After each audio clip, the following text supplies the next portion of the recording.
I started shooting video a long time ago when I got my first TV news job in a small market. Not only was I the weekend anchor and a reporter, but I was also the shooter and the editor, and that's how things work in small markets. And I went through four more markets after that, and each step along the way, I've worked with better and better shooters and learned a lot from them, plus learned from some network shooters who I worked with when I worked for CBS and NBC as well on some stories. So I want to pass along the tips that they passed along to me through the years. I've got this PowerPoint presentation that I'm going to give you, but I've also got a PDF that I provided for you. Let me show that to you. Just go to your working files folder and then open up the other assets, and you'll see that there's this SengStack Video Shooting Tips PDF. Let me open it up here. And if you scroll through here, you're going to see some more detail about the things I'm going to explain in a couple minutes, and also some examples. So I'm going to refer to this as I go through this tutorial, and then you can always open up this PDF and look at it on your own time. So the first order of business is to get a variety of shots. Variety is an editor's best friend, and since you most likely will be the editor, make sure that you are your own best friend. It helps to have a variety of shots, wide and tight, high angle, low angle, things like that, that help you edit the story, particularly when you're in a pinch and you need to go from one scene to the next, and you need that one shot to help you get from one scene to the next, or you just don't have quite enough shots to fill the time allotted. So make sure you get a full variety of shots. Get an establishing shot. An establishing shot, or a sequence of shots, sets the story up. It says, what is this story about? So for example, here inside the PDF, I've got these two shots. The first one is the opening shot, and you might be kind of going, what is that? But the next shot says, this is what it is. It's this gannet colony. So you can see the first two shots set things up. Obviously, we're going to talk about these birds. Next order of business, follow action. That seems kind of obvious, but if something's going on in your viewfinder and it's moving left to right, right to left, up and down, make sure you follow it. And when you follow action, try to lead the action. Try to have some space in front of the action. It's more comfortable for your viewers when you do it that way. It's also easier to follow things if you leave a little space in front of it as it moves. Use trucking shots. That is, don't just stand there. Move with the action if you can. So let's say you're following a baby crawling along the floor. Just get your camera down the floor level and just kind of move along with the baby, either from behind or in front or to the side, but just truck along with the baby. These are sometimes called dolly shots or tracking shots, but anyway, just move your camera instead of just standing there stock still. Find unusual angles. That is, shoot from off your shoulder. Get the camcorder off your shoulder. That's normal and standard, and we're all used to seeing things from that angle. It's best if you kind of break things up a bit. Put your camera down low and shoot up, or get your camera at a high position and shoot down. Shoot through things. If you can see your subject off in the distance, but you can have some strong things in the foreground, do that because it makes it more interesting. Lean forward or backward. What I mean by this is, instead of using your zoom lens and let's say 6 feet away from something, you can shoot that and then zoom in on it. Well, don't do that. Shoot from 6 feet away, and then while you're shooting, lean into the subject matter. It works kind of like a zoom, but it's much more effective and much more interesting. Or you can be, let's say, really tight on something and then lean way out. And that makes it more interesting too. You're revealing something when you lean back. It's just kind of a good way to shoot rather than relying on your zoom lens. Get wide and tight shots. We're so used to seeing things from our own perspective. Our eyes are kind of like medium angle lenses. Well, instead, make things more interesting by getting really wide shots and really tight shots. Let me just show you an example. Back here in the PDF, I got this guy down here in a field. Off there in the distance, you may kind of go, what's going on here? Just some guy off in the field with a hat on. But boom, you get in tight, and now it's pretty interesting. This guy is quite a character. And so you set things up with the wide shot, and then you make it more interesting by getting right up to the subject. Try to not use the zoom lens again. Try to walk right up to that subject and get the shot that way. Shoot what's called matched action. That's typically a tight and a wide shot, but where the things that are happening in the scene are exactly the same. You really need to get some cooperation from your subject when you're doing this, or it needs to be repeated action to do it that way. So let's just go back to the PDF here. Here's an example of a wide shot and a tight shot. In this case, the action is matching. Look at her hands. You can see that her hands here basically almost identically match the previous shot. Your viewers won't notice the subtle difference. It's just much more interesting for viewers to have this kind of wide shot and then the tight shot. It just breaks up the video a little bit and makes it more interesting to watch. Get sequences. This is when something happens and it's repeated. Try to shoot that sequence over and over again from beginning to end. So get a wide shot of that thing going on, get a tight shot or several tight shots of that thing going on, different angles, high and low. And then you can edit these things together in a sequence to create one version of that sequence. It's much more interesting to do it that way. Shoot what are called cutaways. If you're shooting an interview and you want to take two sound bites from that interview, you need to put them back to back, one after the other on the timeline. So what do you do where they're cutting? What do you do at that point where they meet? That person will probably shift a little bit in the chair or look a little different. So you need to cover that up somehow with a cutaway, literally something where you're cutting away from something for a moment. So a cutaway for an interview might be the interviewee's hands or reverse shot of the interviewer or something like that. But on the other hand, if you're just shooting action over and over again, it may be nice to get like a crowd shot. Back here in the PDF, here's a wide shot of some action going on, a bullfight in Sumatra in Indonesia.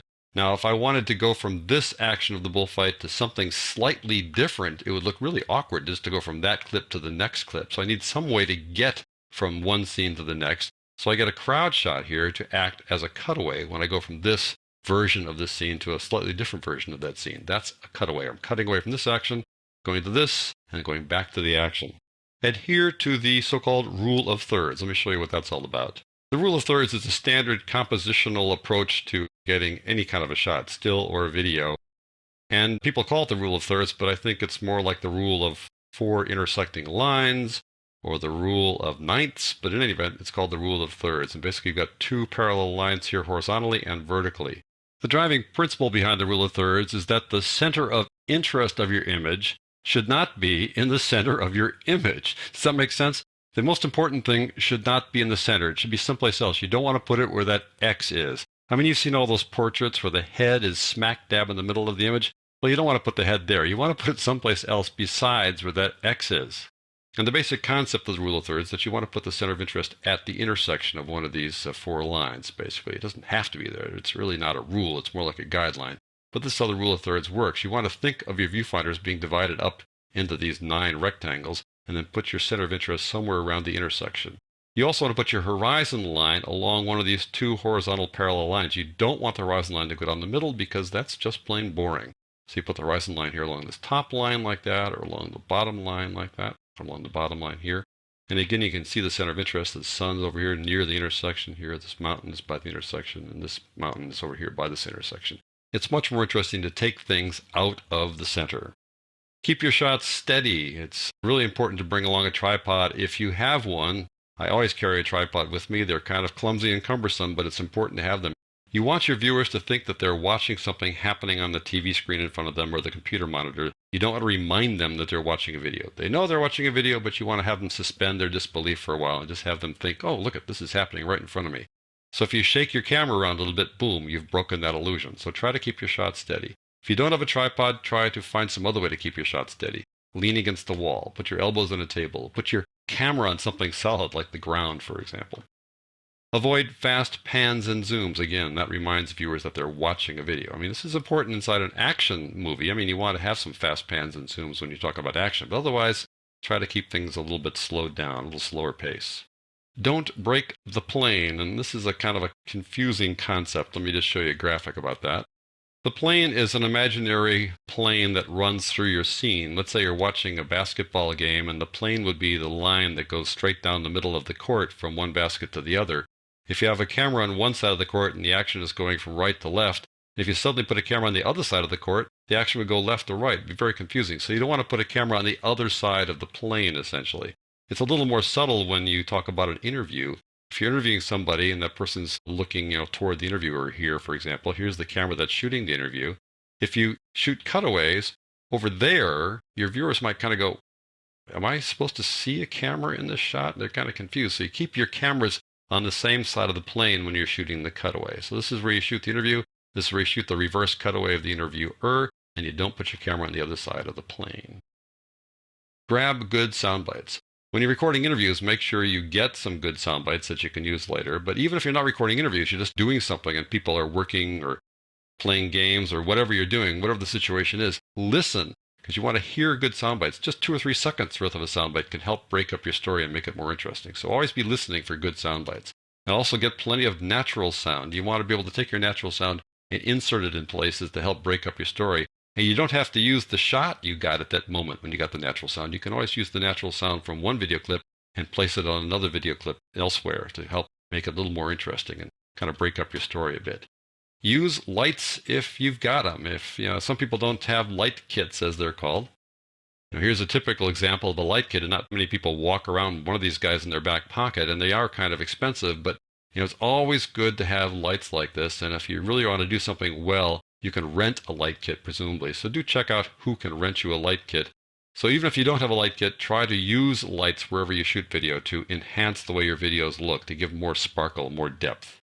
Plan your shoot. Know what you need before you go out on a shoot. And also know that things will happen while you're out there that will cause you to change your plans. But at least have a concept. I need the following kinds of shots to tell my story. And so always keep that in mind. You don't necessarily have to have a long list of shots, but do know in advance what kind of shots you need to do your story. Finally, get a closing shot or a sequence of shots.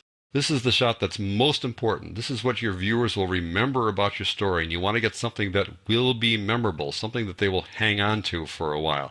And people forget to get this shot when they're out doing some video production. Remember, you need to get a closing shot. Try to think of what that closing shot will be. It can be something as simple as like capping a pen or petting a dog or a sunset, but just keep in mind, what will my closing shot be? And when you get out and do your story, you might think, I've got a better one now that's happening in front of me. I'm going to get that instead. But do think about the closing shot. It is what can help make your video memorable. So I hope these video shooting tips will help you craft better stories as you work inside Premiere Pro.